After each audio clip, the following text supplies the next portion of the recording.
for that, George. So what an interesting looking Group C we have. Who would have predicted it would be Saudi Arabia who would be sitting top after the opening round of games following their win over Argentina this morning, and now Mexico and Poland opening with that draw. So it's still very much so all to play for there, really, isn't it, Shay? Yeah, probably a good result for Argentina, I think. You know, after today's earlier performance, a real shock to the whole World Cup, actually, that they've lost to Saudi Arabia. But the best probably result's a draw for them, because they can obviously get to both of them now after this. But yeah, I mean, Poland's second half are a bit better, Joanne. I think they come out a bit better. Obviously, we'll see the penalty in a minute. But, you know, I think they got a bit of a maybe stern half-time talk and a much better second half. Yeah, and adjustments of the shape as well. I think addressed, they went from a back four to a three at the back with five. So it was like two wing backs. And that was just really kind of just stop Lozano on the wing. So I think that really helped them in the second half and gave them a little bit more impetus going forward too. And it's not unusual for the coach to do that, Michniewicz. It's one of the things he's actually known for, not being afraid to change shape from game to game or even within the game. It's nice to see it's in-game management as the manager is addressing a situation that he feels like, you know, the best player on the pitch probably for the whole game, but in the first half particularly was Lozano, and he was on that right wing. They were getting the ball to him way too easy. Myself and Shay spoke about it. It was too easy service to him. The second half, Poland addressed that, going to a 5 meant someone could get really tight to him early on. They weren't being drawn out, and that changed their shape and it gave them a little bit more in the attack as well. So I think that was important. But Poland will be kicking themselves. Their main man will be kicking himself because Robert Lewandowski obviously had this opportunity. Penalty. If you're going to back somebody to score a penalty, you would imagine most people would go for him. Well, the two players we spoke about before the game was Ochoa for Mexico, of course, and Lewandowski for Poland, and both were heavily involved. This is the first time that Poland really pressed in the whole game. They sat deeper in the first half. Second half, I'd say, come out better, and it was a mistake in midfield, and then it goes to VAR, of course, and it's the right decision because he's pulling his jersey, and it's you know, it's difficult for the referees at the wrong angle actually to see this. But when you see that angle, Joanne, it's a clear penalty, and now it's a big decision, you know, for Lewandowski. Not a big decision. He's a fantastic player. We talked how brilliant he was, but it just shows you at this stage the pressure of a penalty in the World Cup for your country. You know, the eyes of the world are watching, and it just shows Lewandowski is human after all. And Ochoa, don't forget about this guy. He is an absolute Mexican icon, a Mexican hero, and even me as a fellow goalkeeper, you know, the hairs in the back of my neck are standing up thinking, wish I could have done that for Ireland one day. But it's just a special moment for him. He's 37 years of age, and that's a massive save for his country. I love how you can actually see Ochoa's eyes as the ball is coming towards him. It almost lights up thinking, I can get to this, isn't it? And it, like I said, it is a special moment, and someone he's an icon there. And like you spoke beforehand about saying, you know, why has he not played, you know, in Europe and places like that? And maybe he's just very comfortable in the situation. He seems to be a star man for Mexico every World Cup. You know, I always seem to be talking about it. And even the last one says, why is he not at a bigger club? Why is he not playing? But again, it shows his personality there. You know, he's the captain, he's a leader. But that save obviously is as good as a goal, isn't it? What a fantastic save for him. I suppose it helps when you've been to 5 World Cups. It was interesting, the two of you were watching it and you were talking about why did Lewandowski go there, and you were wondering, he has missed ones from that side before. You had something interesting to say about when players take penalties and in training, when you were training with Alan Shearer. Yeah, well, me and Alan Shearer used to train every time, so every Friday before a game he would take 3 penalties. He would sort of mix it up, first couple mix it up, but then the last couple he would say to me, I'm going to this side, and normally Alan's strong side, or the right footer, was to my right, so he'd whip it like with pace, a bit like Gareth Bale's penalty yesterday on his left foot. He whipped it with pace. The goalkeeper got a hand, the American keeper got a hand to it last night, but the power takes it past him. But just that split second, I don't know if Lewandowski, obviously naturally for him, their right foot, they swing across it, would get more power, but again, he might have changed his mind on the run up, and he's gone it gives the keeper a chance, you know, and I wasn't in the corner, you know, but it just shows you, you know, I think Lewandowski is one of the best players in world football, and it just shows you how big this tournament is, how much pressure is on his shoulders, and it shows he's human after all. But the thing with the Shearer penalties, you were saying that even when you knew exactly where he was hitting it, you couldn't stop it. No, that's what I'm saying. You know, Alan had one of the most powerful shots in football, and he would whip it, and I would go early even because I knew he told me where I was going, and even if I get a hand to it, I'm still not stopping it, you know. So should a penalty taker always just give it as much power as possible? And well, again, you know, as a goalkeeper and as a striker, so the striker knows I'm going to be watching all his penalties, going to analyse where his best side, what his strengths, what his weaknesses are. So it's a bit of a poker game then. The keeper's thinking, is he going to go to his normal best side, or is he going to change it? And I don't know, Lewandowski, I think he's missed another penalty on that side for Poland, and it just gives the keeper a chance. It does, and it's because it's not the, like you said, it's the power. When you see, if you compare him to like Harry Kane, power, isn't it? Yeah. It's power and accuracy, which I think is it's a double whammy, which you're saying that you can't save that. It's so hard, even if you're being told which direction you're going, when there's so much on it's hard. But listen, it's Lewandowski. He's an unbelievable like his goal scoring record is off the charts. If you want anybody in that position, you're probably picking him, Harry Kane, and then Lionel Messi scores his today, and he doesn't have a great record actually on penalties. But it's a tameness of it. He doesn't go with so much conviction, and like I said, it's I think as well, sorry, Stephen, I think as well, Joanne, when you open your foot on a side, it has to be right inside the post, because if it's, we've seen the penalty back, there's 2 yards inside the post. It gives Ochoa a chance to get across and save it, but it has to be right in the corner, whereas maybe the other side with power. You mentioned the fact that in the second half, Poland, they just seemed to up it, they changed the formation, and they did finally start to create quite a few chances. Yeah, it was definitely, the change of shape, I think, definitely helped them. They were able to be further up the pitch. As a team, they were able to nullify their Mexico's outlets as well, so it made that when they got on the ball, they were higher up.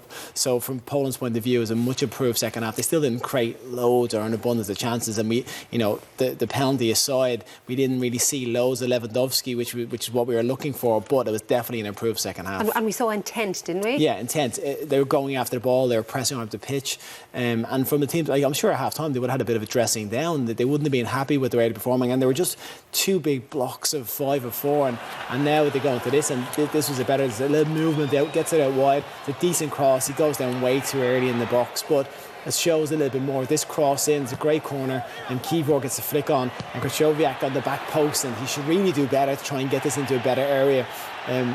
This play here is middle of the park, they turn, and this is Kaminski, who is a very talented young player, and not enough of him seen, but he makes a really intelligent run. It's a decent strike, but Ochoa is more than up for that. And like I said, that was the best of their chances. Nothing clear-cut or really clinical, but I think it was definitely an improvement for them. It was, and Mexico, for anybody who missed the opening half, they were the one putting all the pressure on. They weren't allowed to have things quite that much in the second half, but they still created a little bit. Not a huge amount. Yeah, as Stephen said before, they changed the system in Poland, and Bailey came off the bench and they changed how they set up. But I mean, again, they had a couple of half chances, Joan, but nothing major. I think this is Martin with the header. It's a very good save for Szczesny at the end, but it's a good run. He can't get it in the corner. If he can flick this into the corner, it's a very difficult header, if I'm being honest, and it's just not far and away. It's good enough for a save from Szczesny. He gets it away from trouble, but a lot of the best stuff come from this guy, Lozano, today, from a Mexico point of view, and probably the best player on the pitch, if we're being honest, Bit quieter second half, but he was just a bright spark, and as I said at the start of the game, we've seen him at Napoli this year. He's been absolutely one of their star players, and maybe just the people around him weren't on top of the game today. Would you agree he was the best player, Lozano, throughout? Yeah, he's the one that looked the liveliest on the pitch. Every time he got the ball, you felt like something was going to happen, and it was really important that Poland had to address that, and they did. They stopped the service into him. But from the most part of the game, this is him early on in the first half, gets in, but it's also quality when he gets in these areas. That's a fantastic pass across, loads of pace on it, and every time he got the ball, he felt like it was one-on-one situations, happy to take the play on, happy to lay the pass off, more than comfortable when he anywhere on the pitch. And you felt for Mexico, he's the one they really tried to get the ball out, feed it into him, and was going to create something. And this is we've showed this again, but this is the second half, and just really early on when he was able to just get inside, flick the ball in the corner. This one-on-one with Cash comes inside, goes past the second player, and if he gets a little bit more, it's a decent strike. You just can't get the bend on. It's a long way out. But for most parts of the game, he was the liveliest. He goes to the 1-2 here, doesn't get the return. Cash actually does extremely well getting across there. It's a great defensive position. Body is strong because it's tight. He doesn't try and drag him down, prevents a penalty, and it's a good defensive position. But I think the second half, Poland did really well to stop him being the threat he was. We teed this up before the game as being a very hard one to call. 2 evenly matched teams. We probably agreed that that's how it panned out in the end. Who's more likely to cause a threat to Argentina and maybe Saudi Arabia, given that they are the group leaders at the moment? Yeah, it's hard question to answer. Who's the happier team after the 2 games today? Of course, Saudi Arabia, top of the group, they're absolutely buzzing.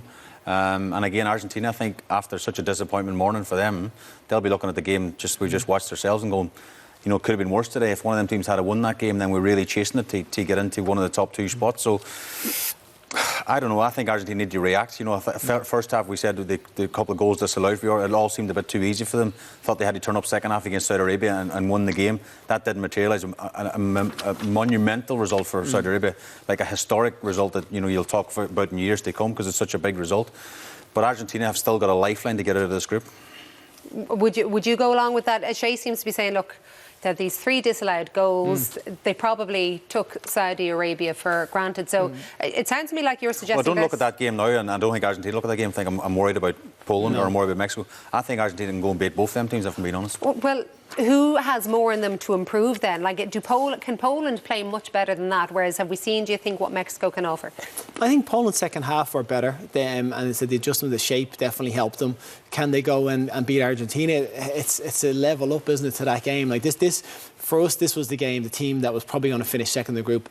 Saudi Arabia have thrown a spanner in the works now, and that's changed it. But then you're dealing with Saudi Arabia now, the confidence they're going to have, and for them, the fans on there, they're going to be there in droves.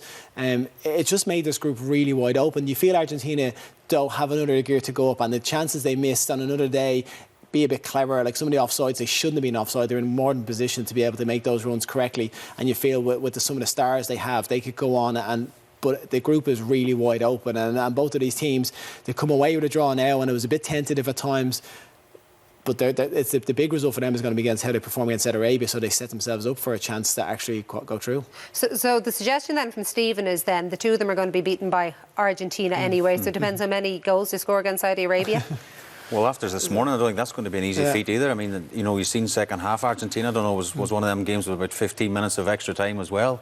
And they had bodies on the line. There was a guy stretched it off. He smashed into the goalkeeper. They were putting clearances off the line. Yeah. It just shows what playing for your country means. And these guys really put a shift in. And to tell their grandkids in 20 years, 30 years that we stopped Messi, we beat them in the World Cup finals, it's just a special day for them. And the thing is, well, Saudi Arabia now, they have the 3 points on the board, so if they're setting up with a low block and hard to break down, do Mexico and do Poland have enough about them to be able to cause these teams problem? And that's where it gets difficult, because you have enough quality in those forward areas, Lewandowski, Zelensky, but they weren't in it today. So if you have to actually take a game to a team, it's a little bit different, isn't it? That is a really good point, especially when you remember what Poland were like in the first half this evening. Well, again, Saudi Arabia can sit in a low block. They can be quite calm in the whole situation. And then they can hit these teams in the counter-attack, So, I mean, what the result will do today to both Mexico and Poland is be more wary of playing Saudi Arabia, thinking, oh my God, these guys they're not the whipping boys of this group. They've got some very good players. But they'll be sitting rubbing their hands together tonight, top of the group. It's mad they think it after today's games.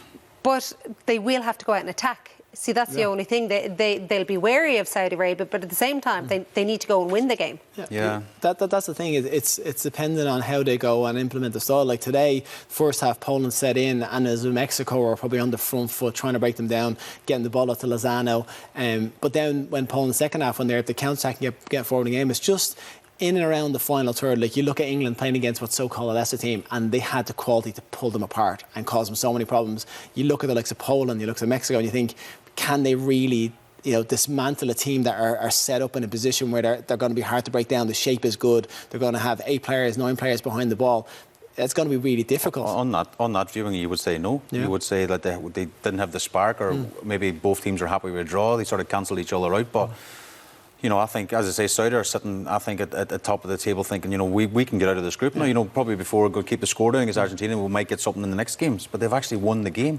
They're really buoyant now. The mood's up, the confidence is sky high, the country's buzzing. Do you know what I mean? So they've got something to hang on to. It is, and the only thing that you look at when you look at Mexico and you look at Poland, and you think they do have bona fide stars in the team. One player that can make a difference for you, and we've known what that's been like playing, in games where we've had someone that, and you're defending, and you've got someone that pops up with Robbie with a goal or something like that. So if you can have a player that can turn a game on its head just because they get that one moment. I know Lewandowski's going to miss that penalty today, but Lozano looked like a player that could do that for them. Lewandowski is certainly a player that could do that for Poland. So, you might not be able to draw teams out, but you need that one moment. And if you can have a player like that, that's what they'd be looking to. Be looking for those big guys to step up in a chance.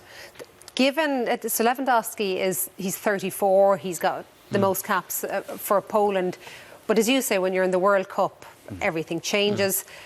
What happens with him now from a confidence point of view? Given all his experience, does it mean that for somebody like him it doesn't quite affect? Or is it a case the older you get, actually the more difficult it can become? Well, he has to live with that, of course. You know, if Poland don't get out of this group, that is a massive moment in the whole qualifying thing. So, but he strikes me as a player. He's a supreme, as I said before the game, a supreme athlete, a fantastic striker, brilliant goal scorer. And I think brilliant goal scorers have setbacks in their career. They have moments when they make big mistakes or miss a chance, or like today, miss a penalty. And he strikes me as the sort of person, he'll bounce back from that and maybe get them out of the group. Yeah. OK, there you go. Everybody still very much so in contention. Of course, only one game played, but we've had a couple of interesting results, one in particular this morning.